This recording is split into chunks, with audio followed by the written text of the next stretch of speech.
เฮ้ยตื่นมาก็คิดฮอดแต่สาวพรโทรหาสาวพรก่อนนะ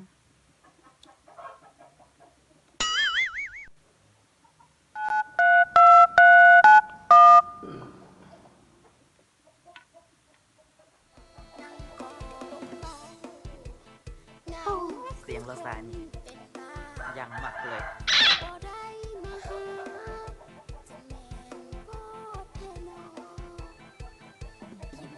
ขนาดหับเดี๋ยว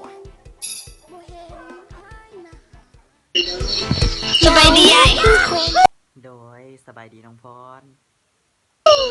โดยสัญญากันไว้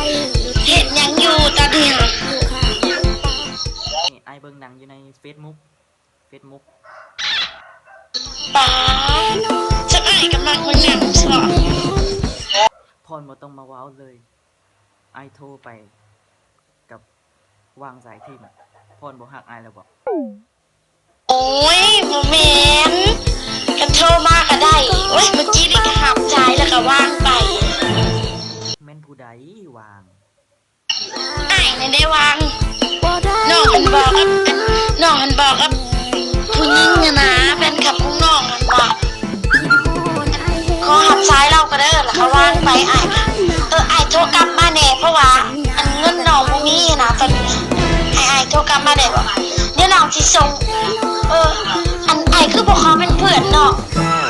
ก็ไอขอไปเลยดิน้องพรครับบ่ฮับไอจักเทื่อขอไปแล้วอยู่เฟซหั่นตัวหยังโตอีกึเฟซไอโตอีกึเอ้าแม่นเงินสาวพรเบิดแล้วบ่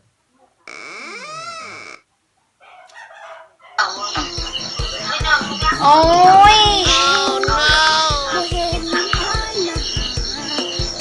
บ่ทันได้ฮู้ซักพอดีเงินสะพอนกะเมื่อพอดีเนาะพอดีเนาะพอดีเนาะสะพอนก็บ่ทันได้ฮู้ซัก